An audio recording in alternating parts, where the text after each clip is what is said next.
Salam dəyərli müəllimlər. Bu gün sizinlə Time 2024 test bankından müəllimlərin etik davranış qaydaları mövzusunun, yəni testlərinin izahını verəcəm. Birinci bölmənin 5-ci mövzusu. Bu arada onu qeyd etmək istəyirəm ki, bəzi məqamlar olacaq ki, yəni həmin sualları işləməyəcəyik. Niyə işləməyəcəyik? Çünki bildiyinizə görə, yəni əgər bilirsinizsə, artıq etik davranış qaydalarında 2024-cü ilin may ayında yenilənmə oldu. Əvvəllər 8 dənə idi, indi 7 dənə etik davranış qaydası var və konfidensiallığın adı dəyişildi. İndi baxaq, birinci sualda deyir ki, müəllim fəaliyyəti zamanı müəllim adına və işgüzar nüfuzuna xələl gətirə biləcək, bax, xələl gətirmək bizim açar sözümüzdür. Xələl gətirə biləcək tənqidi mülahizələrə yol verməməlidir. Verilən nümunəyə uyğun deyir etik davranış prinsipi hansıdır? Loyallıq. Zaten loyallığın açar sözü xələl gətirmək və yaxud da gətirməmək. Belə. İkinci sualda deyir ki, müəllim işlədiyi təhsil müəssisəsinin fəaliyyəti barədə kütləvi informasiya vasitələri nümayəndələrinin qanunla müəyyən edilmiş qaydada doğru məlumatlanmasına kömək göstərməlidir. İctimai etimadda 2 bənd var idi. Birində deyirdi ki, müəllim bilmədən nəsə edirsə, həmin etimadını doğrultmaq üçün açıqlama verməlidir. İkincidə də deyirdi ki, nəsə bir hadisə baş verir məktəbdə. Təbii ki, media işçiləri gəlirlər, belə deyim də, müsahibə almağa. Təbii ki, qanunla müəyyən edilmiş halda gələ bilərlər və gələrkən biz onları məlumatlandırarkən doğru məlumat verməliyik. Yoxsa ki, deyirlər ki, filan şey belədir. Yox, belə olmaz. Deyirlər ki, yox, dəqiq məlumat ötürməliyik. Çünki media işçiləri sonra bunu ictimaiyyətə çatdırır. Yəni ki, burada cavab ictimai etimad. Üçüncü sualda deyir ki, müəllim valideyn iclası keçirsə də, şagirdinin neqativ davranışının səbəbi ilə bağlı ona məlum olan informasiyanı müzakirəyə çıxarmır. İclasdan sonra valideynlə fərdi danışır. Bu situasiyaya əsasən müəllim hansı etik davranış qaydasına əməl etmiş olur? Görün nə gözəl. Uşağın pis hərəkəti var. Bunu iclasın ortasında hamının içində həmin valideynə demir. İclasdan sonra çağırır valideyni təklikdə deyir. Bu zaman, yəni hansına əməl etmiş olur? Konfidensiallıq, düzdür. Artıq bunun adı dəyişilib, insanların hüquq, şərəf, ləyaqətinə hörmət uzun bir adı var. Yəni sizə imtahanda artıq belə konfidensiallıq kimi düşməyəcək. Sadəcə bu kitabda hələ dəyişilməyib də, adı belə gedir. Konfidensiallıq da deyəndə açar sözümüz gizlilik, məxfilik. Yəni ki, görsüz müəllim belə deyim də, uşağa aid olan məlumatı və yaxud da özünü pis aparıb və yaxud da pis oxuyur. Bunu ümumi iclasda yox, valideynə fərdi deyib. Bu əslində doğru hərəkətdir. Gizliliyin, məxfiliyin qorunması düzdür. Dördüncü sualda deyir ki, etik davranış qaydaları ilə bağlı, baxın, yanlış fikir istəyir. Həmişə şərti mütləq şəkildə düzgün oxuyun. A-da deyir ki, etik davranış qaydalarına əməl etmədiyinə görə əmək müqaviləsinə xitam verilmiş müəllim 1 il pedaqoji fəaliyyətlə məşğul ola bilməz. Bəli, biz bunu zaten keçmişdik. Bəzən çaşdırmaq üçün deyər ki, ümumiyyətlə pedaqoji fəaliyyətlə məşğul ola bilməz. Xeyr. Yəni müəllim etik davranış qaydasından hansısa pozub və müəllimin işinə xitam verilibsə, belə deyək də, cəza müddəti olaraq 1 il pedaqoji fəaliyyətlə məşğul ola bilməz. 1 ildən sonra nə olur? Əlini qolunu sallayaraq gəlirmi məktəbə? Xeyr. Bir də MİQ imtahanından, yəni keçməlidir. Yəni ki, bu doğru fikirdir, bunu götürmürük, yanlış axtarıq. Bu qaydaların tətbiqində, yəni etik davranış qaydalarının tətbiqində məqsədlərdən biri təhsil müəssisələrinin fəaliyyətində şəffaflığın artırılmasına nail olmaqdır. Bəli, yəni etik davranış qaydalarını tərtib etməkdə məqsəd şəffaflığın artırılmasıdır. Məsələn, tənqidi fikirlərə açıq olmaq, dəyərləndirmək, qərəzsiz yanaşmaq insanlara və s. və ilaxır. Bu da düzdür. Qaydalar, yəni etik davranış qaydaları bütün növ təhsil müəssisələrində çalışan müəllimlərə şamil edilir. Bəli də, bütün növ təhsil müəssisələri də ayrı seçkilik salmayacaqlar ki, 5 saylı məktəbə aiddir, 10 saylı yox. Xeyr, bu da düzdür. Qaydalar təhsil prosesi iştirakçılarının qarşılıqlı münasibətini tənzimləyir. Bəli, yəni rəhbər müəllim, müəllim psixoloq, müəllim və s. Bəli. Təhsilin bütün səviyyələrində təhsil alanların yox. Baxın mənə, burada sizi çaşdırır. Təhsil alanların yox, təhsil verənlərin olmalıdır. Təhsil verən, yəni müəllim, etik davranış qaydası kimə aiddir? Müəllimə, yəni təhsil verənə. Amma bura nə yazıb? Təhsil alan yazıb, şagird yazıb. Ona görə də E variantı yanlışdır və götürürük. Getdik 5-ci suala. Deyir ki, müəllim tədris prosesində yeni mövzunu izah etsə də, şagirdlərə biliklərinin möhkəmləndirilməsi ilə bağlı heç bir tapşırıq vermir. Həmçinin şagirdlərin dərsi necə mənimsədiklərini yoxlamır. Müəllim daha çox dərs prosesində özü danışır və şagirdlərin maraqlarını nəzərə almır. Verilmiş situasiya ilə bağlı doğru fikirlər müəyyən edin. Baxın, burada deməli bax belə deyək də. Bu həmişə o verilmiş situasiya deyəndə bax bunu deyir. Bax bu. Dəqiqə. Yəni bizə verilən bu cümlələr bax bura kimi bizə bu situasiya verilib. Düzdür? Biz bu situasiyaya əsasən doğru cavabı, yəni buna aid olan doğru cavabı tapacağıq. Əslində situasiyada müəllim düzgün hərəkət etməyib, çox yanlışlara yol verib. İndi buna aid biz doğru cavab tapmalıyıq. Birdə deyir ki, müəllim şagirdlərin maraqlarını nəzərə almamaqla bir neçə pedaqoji tələbi pozmuş olur. Baxın, elə hal-hazırda dedim ki, əslində müəllim situasiyada bir neçə şeyi pozub. Bəli, deyir də, deməli, şagirdlərdə biliklərin möhkəmləndirilməsi bağlı heç bir tapşırıq vermir. Həmçinin şagirdlərin dərsi necə mənimsədiklərini yoxlamır. Müəllim daha çox dərs prosesində özü danışır, şagirdlərin maraqlarını da nəzərə almır. Biri götürdük, düzdür də, bir var burada. Müəllimin mədəni davranış etik prinsipinə əməl etmədiyini görürük. Yox, belə bir şey yoxdur. Mədəni davranış nə idi? Müəllimin geyimi, müəllimin davranışı da belə deyək ki, mehriban, gülərüz, sonra söyüş-söyməmək, döyməmək, bu kimi şeylər. Bir də belə deyim də, tənqidi fikirlərə açıq olub onu dəyərləndirmək. Burada da heç biri yoxdur. Ona görə yəni 2-ni götürmürük. 3də deyir ki, müəllimin peşəkarlıq və fərdi məsuliyyət etik prinsipinə əməl etmədiyini müəyyənləşdirmək olar. Bəli, müəllimlər, əslində mən öz dərslərimdə bu 5-ci sualı işlətmirəm. Deyirəm ki, 5-i işləməyin. Niyə? Çünki artıq peşəkarlıq və fərdi məsuliyyət deyə etik davranışı yoxdur. Bayaq dedimi, 8 dənə idi, birini çıxarıblar. Bax, çıxarılan budur. İndi bu suala görə, əvvəlki qaydalara görə bəli 3-dür. Yəni müəllim peşəkar deyil, fərdi məsuliyyətini dərk etmir, yəni bu prinsipləri reallaşdırmır. Cavab 1-3 götürürük. Müəllim keyfiyyətli təhsil vermək hüququndan. Burada hüquq sözünə görə yanlışdır. Keyfiyyətli təhsil vermək müəllimin hüququ yox, vəzifəsi olur. Yəni bu da belə. 6-cı suala baxaq. 6-cı sualda deyir ki, müəllim şagirdinin şəxsi həyatı barəsində ona məlum olan məlumatların gizliliyini təmin etməlidir. Bayaq dedim ki, gizlilik sözü bizim açar sözümüzdür. Harda? Konfidensiallıq, düzdür. Yenə də deyirəm, bunun adı dəyişilib. Getdik. 7-ci sualda müəllim şagirdinin irqinə, cinsinə, dilinə, etnik mənsubiyyətinə görə fərq qoymamalıdır.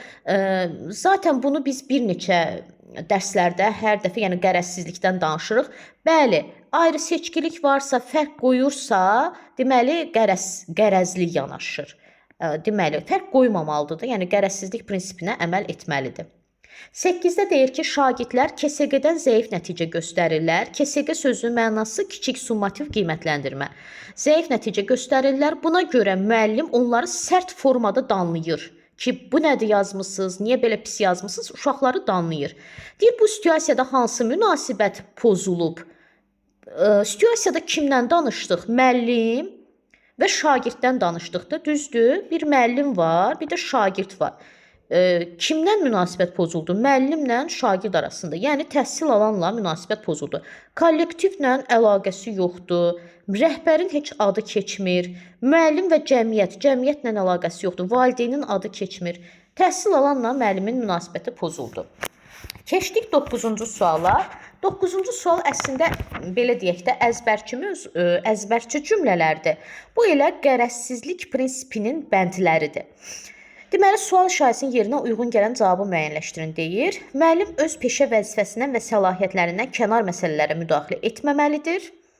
Müəllim özünün mənafelərinin vəzifə funksiyalarının icrası zamanı ona təsir etməsinə yol verməməli və hətta buna şərait yaratmamalı ki, kimsə ona nə bilim rüşvətmi belə deyək də təklif etməsi, nəsə də belə şeyləri heç deyir, şərait belə yaratmamalıdır. Bu qərəzsizlik prinsipinə aiddir. Yəni bu iki cümlənin ortağı qərəzsizlik prinsipidir. 10-cu sualın izahını vermirəm. Bayaq dediyim kimi də sizin beyninizi qarışdırmaq istəmirəm. 10-cu sual çıxıb deyə, yəni burada da cavab peşəkarlıq var deyə cavabda. Ona görə izahı vermirəm. Ya da belə deyək də, lap qaranlıq qalmaması üçün deyək. Məsələn, deyir hansı variantda uyğunluq pozulub? A-da deyir ki, müəllim sosial mənşəyinə görə təhsil prosesinin iştirakçılarına fərq qoymamalıdır. Bayaq da dedikdə fərq qoymamaq, yəni ayrı seçkilik salmamaq, qərəzsizlik prinsipi və qabağında da doğru yazıb da. Bu düzdür. Yəni ki, uyğunluq bizdən pozulmuşdur istəyir. Burada bu düzdür, bu düzdür. Deməli pozulmayıb. Müəllim bütün hallarda hər bir şəxs üçün vicdanlılıq nümunəsi olmalıdır. Xeyr, müəllim işini səmərəli və keyfiyyətli keçirməli, yəni yerinə yetirməli və vicdanlıq nümunəsi olmalıdır. Olmalıydı bu vicdanlılıq prinsipi. Zaten yanlışdır, qabağına da yanlış yazıb, uyğundur da, bunu da götürmürük. Müəllim etik davranış qaydalarını pozduğu halda pozuntunu tez bir zamanda aradan qaldırmalıdır. Bəli, neynəməli-idi? Yəni açıqlama verməli-idi, pozuntunu aradan qaldırmalı-idi, ictimai etimadını doğrultmalı-idi. Düzdür, qabağına da doğru yazılıb, yəni uyğundur. Müəllim təhsil müəssisəsinin işgüzar nüfuzuna xələl gətirə biləcək hərəkətlərə yol verməməlidir. Bəli, xələl gətirmək bizim açar sözümüzdür, loyallıq idi, yəni doğru. Amma qarşısına yanlış yazılıb. Axı bu doğrudur, bu yanlış deyil. Elə uyğunluq burada pozulub. Cavab D-dir. Eyni oxumuram, dediyim kimi peşəkarlıq çıxarılıb. 11-də müəllim gigiyenik qaydalara riayət etmir. Saçlarını daramaq, səliqəli geyinmək kimi nüanslara diqqət göstərmir. Elə bunu geyimlə də yadda saxlaya bilərsiniz. Bu aiddir mədəni davranışa. Mədəni davranışa 3 bəndi var idi. Geyim, müəllimin deməli mərhəmətli, gülərüz, mehriban, gözəl danışığı olan və s. və tənqidi fikirlərə açıq olub o həmin fikirləri dəyərləndirməlidir.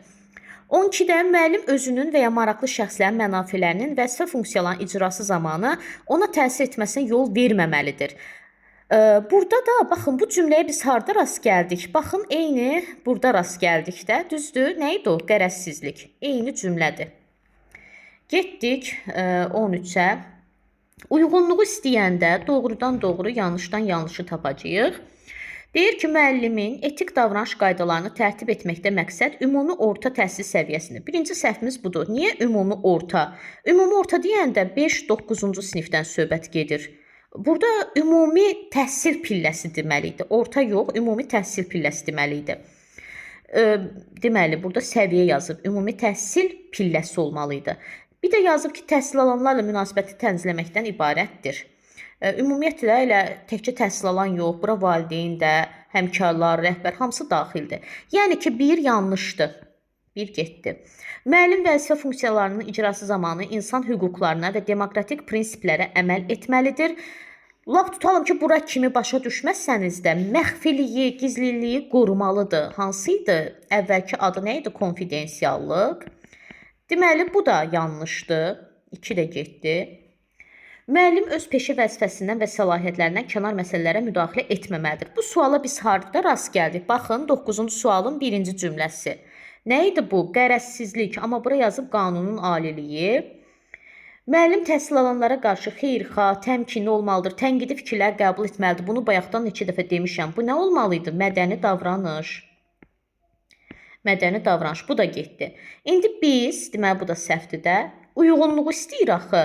Mən, baxın, üstəgələ uyğun burada var, çıxdı. Deməli, buna uyğun heç nə yoxdur. İndi bura baxıram. Bu çıxa uyğun. Bu var, bir də bu var. Deməli, cavabımız 3, 4. İndi gəldik boş xanaya ən uyğun ifadəni müəyyən edib yazın. Yəni ki, bu 3 dənə cümlənin bir dənə ortaq cavabı var. Müəllim həmkarlarının fəaliyyətini düzgün qiymətləndirməlidir. Müəllimin həmkarı, yəni öz iş yoldaşlarına söhbət gedir. Yaranmış mübahisə və münaqişəni konstruktiv həll etməyə çalışmalıdır. Müəllim təhsil müəssisəsinin fəaliyyətinə mənfi təsir göstərən mübahisə və münaqişələrə yol verməməlidir. Deyir ki, lap bu cümlələr mənə qaranlıq qalsa da, mən burada həmkar sözünü gördüm. İndi deyir ki, burada ən uyğun ifadəni tap da.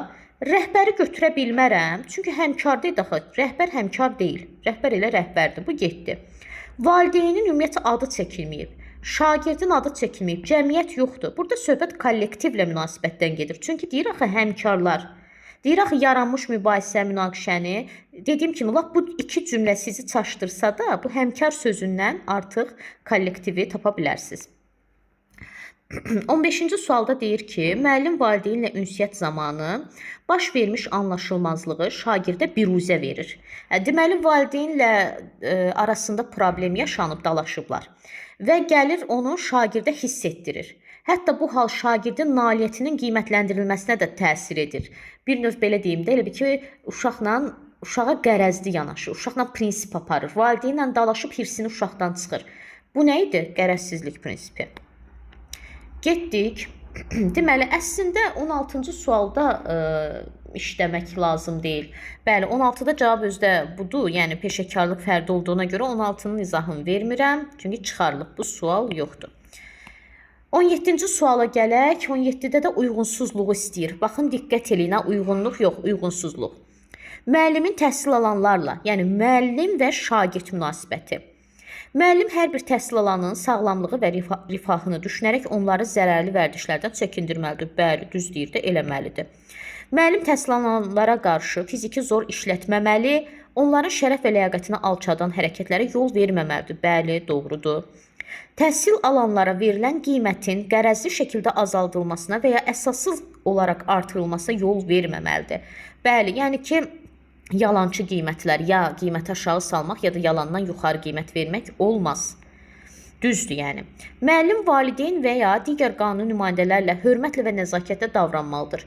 Baxın, məndə nə istəyirdi sualda? Deyirdi ki, müəllimlə təhsil alan münasibəti. Heç burada valideyn adı çəkildi? Yox. Deməli, yəni, bağışlayın. Yəni, cavab D variantıdır. Müəllim təhsil alanlarda müsbət keyfiyyətlərin formalaşmasını görürsünüz. Yəni, müəllim təhsil alan keyfiyyətlərin formalaşmasına, inkişafına təkan verəcək müasir təlim texnologiyalarından və strategiyalarından istifadə etməlidir. Bu da getdi. 18-ci suala baxaq. Direktor pedaqoji şurada müəllimlərin fikirlərini önəmsəməyərək çıxış edənlərə qarşı kobud münasibət sərgiləyir. Bir hansı etik davranış qaydası pozulub? Biz nə dedik? Kobud söz deyən, döyən, təhqir edən hansı idi mədəni davranış? Adından da məlumdur da mədəniyyətsizdir. Kobud ifadələr işlədir. Belə yadda saxlayarsınız.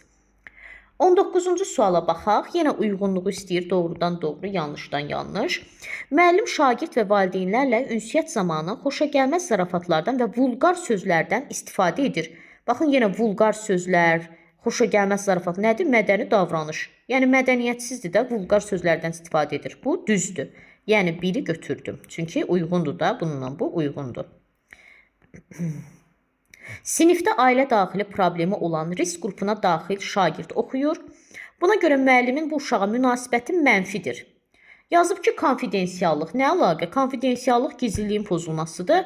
Burada qərəzsizlikdir. Buna görə müəllimin uşağa, yəni risk qrupuna daxil olan uşaqlar kimlərdir? Belə deyim də sizə, deməli, ailə üzvlərindən birini itirmiş, məsələn, atası şəhid olub və yaxud da ailə üzvlərindən ikisini itirmiş və ya başqasının himayəsində qalan, atası anası ayrılmış uşaqlar, daha sonra ailə üzvlərindən kimsə pis vərdişlərlə məşğuldursa, məsələn, narkotik kimi, uşağın özü pis vərdişləri varsa, bu kimi uşaqlar risk qrupuna daxildir. Və müəllim belə uşağa münasibəti başqadır da, mənfidir. Bir növ nədir? Biz nə demişdik? Dinindən, cinsindən, irqindən, dilindən, etnik mənsubiyyətindən, sosial mənşəyindən asılı olmayaraq ayrı seçkilik etmək olmaz. Ediriksə bu qərəzsizlik prinsipidir. Qərəzsizlik. Yəni ki, burada konfidensiallıq deyil. Ona görə yanlışdır. Getdik. Sinifdə şagirdlərdən 2 yaş böyük olan şagirdi hər kəs məsxərəyə qoyurdu. Müəllim isə bu zaman şagirdlərə heç bir irad bildirmir. Bura yazıb ki, mədəni davranış. Mədəni davranış deyil axı. Niyə deyil? Çünki məsxərəyə qoyan müəllim deyil. Digər şagirdlər qoyur. Mədəni davranış o zaman pozular ki, müəllim uşağı ələ salsın, müəllim uşağa pis söz desin. Burada da qərəzsizlikdir. Bağışlayın. Deməli, burada da qərəzsizlikdir, qərəz. Ona görə 3-ü də götürürəm. Yanlışdır da, yəni yanlış. Müəllim məktəblər arası yarışlarda daima öz məktəblərini tərifləməklə yanaşı, daima digər müəllimlərin və şagirdlərin savadsızlığından bəhs edir. Loyallıq, bəli, bu düzdür.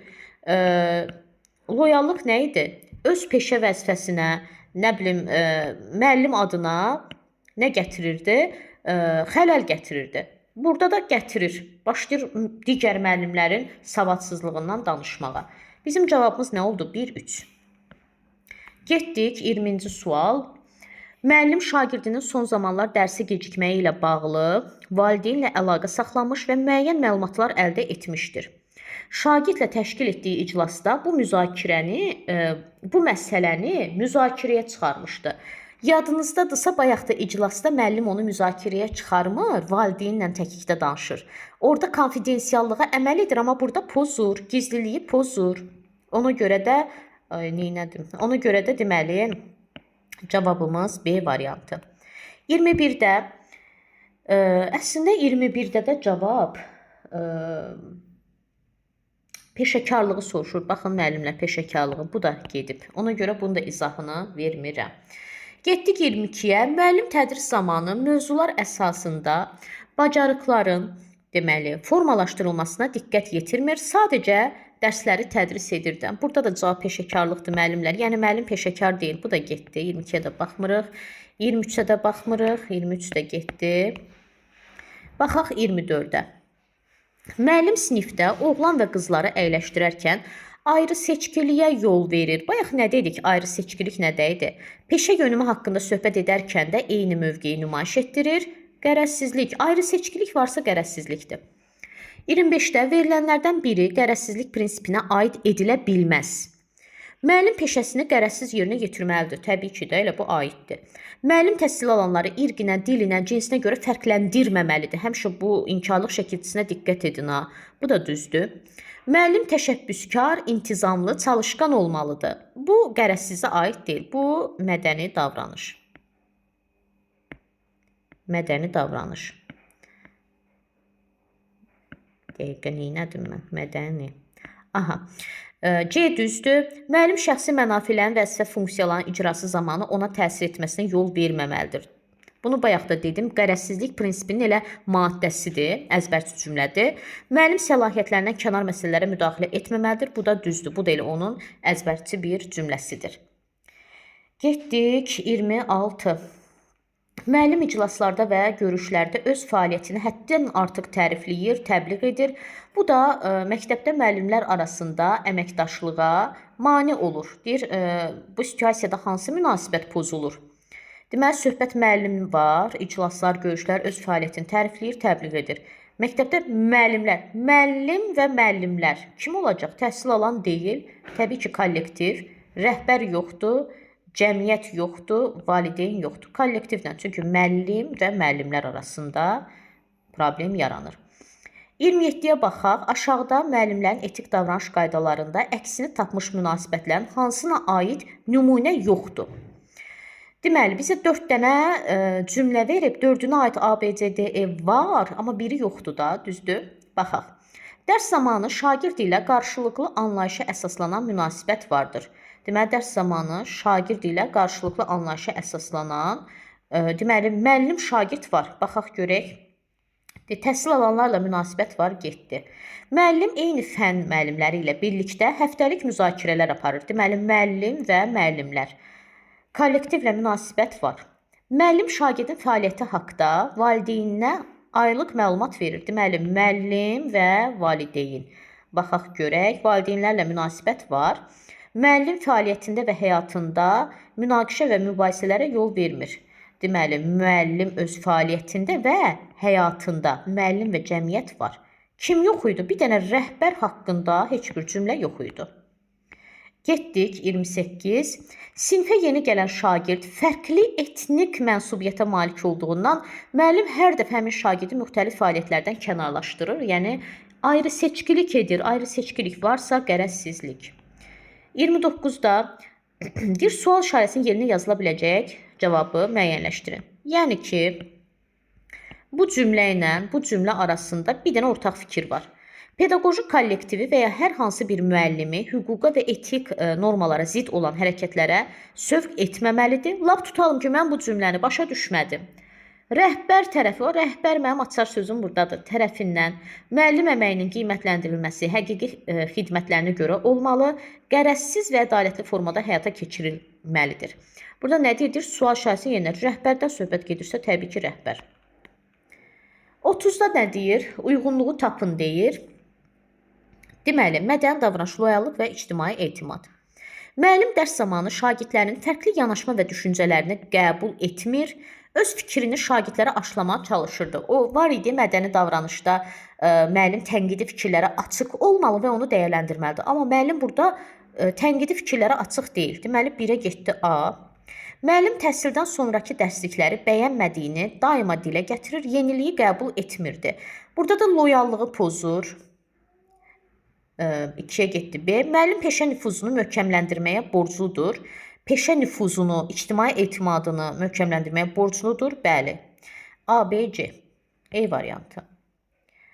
Daha sonra 31-də də baxın peşəkarlıq var deyə 31-i də işləmirik. Getdik 32-yə. 32-də deyir ki, dərs zamanı şagird davranış pozuntusu sərgiləyir.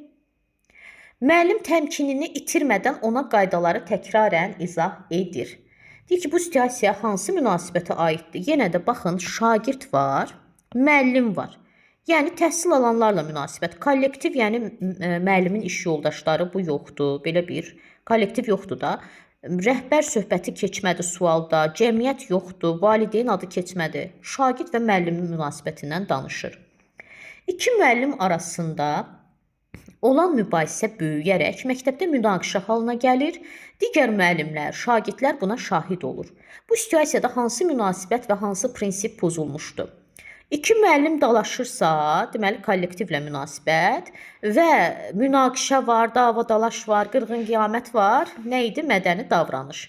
Kollektivlə münasibət və mədəni davranış. Cəmiyyət yoxdur, çünki digər şagirdlər və müəllimlər cəmiyyət sayılmır. Gizlilik yoxdur. Yenə də cəmiyyət yoxdur. Bu da getdi. Yəni ən doğru cavabımız A variantıdır. Müəllim sinifdəki şagirdləri intizamı pozduqlarına görə kobud ifadələrlə danlayır. Aha, yenə kobud ifadə var, danlamaq var. Mədəniyyətsizlik, yəni mədəni davranış. Yanlış fikri müəyyən edin. Rəhbərliyin qanuni göstərişlərinin müəllimlər tərəfindən yerinə yetirilməməsi intizam məsuliyyətinə səbəb olur. Bəli, rəhbərliyin haqqı var ki, qanuni göstərişlər versin və müəllim də ona əməl etsin. Bu doğrudur yəni. Bu doğrudur. Bizdən yanlışı istəyir. Etik davranış qaydalarını pozduğu üçün əmək müqaviləsinə xitam verilmiş müəllim bir daha pedaqoji fəaliyyətlə məşğul ola bilməz. Yanlışdır. Bir daha yox. Bir il məşğul ola bilməz. Elə yanlış budur.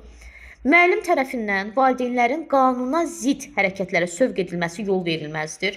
Bəli, edə bilməz belə bir şey. Yəni doğru fikir, bağışlayın. Yəni bu doğru fikirdir də, bunu götürmürük. Çünki biz yanlış istəyirdik. Müəllim əməkdaşlığa mane olacaq rəqabətə yol verməməlidir. Bəli, müəllim rəqabət etməməlidir. Bu da düzdür. Yəni bunu da götürmürük. Rəhbərlik bu qaydaların pozulması hallarının rəhbərliklə və kollektivdə müzakirəsini təşkil etməlidir. Bəli, rəhbərlik əgər hansısa etik davranış qaydalarında pozuntu varsa, rəhbərlik bunu rəhbərlikdə və kollektivdə müzakirəsini təşkil etməlidir. Bu da doğrudur. Doğruları götürmürük də, çünki bizdən yanlışı istəyirdi. Belə müəllimlər etik davranış qaydalarında 35 sualımız var idi. Zaten bir neçəsi peşəkarlığa aid olduğuna görə işləmədik. Dediyim kimi 2014-cü ildə ilk dəfə etik davranış qaydaları təsdiq olunmuşdu. 8 dənə idi. 2024-cü ilin may ayında etik davranış qaydaları yeniləndi. 8 dənədən biri çıxarıldı. Yəni peşəkarlıq və fərdi məsuliyyət çıxarıldı və konfidensiallığın da adı dəyişildi. Sağ olun, salamat qalın.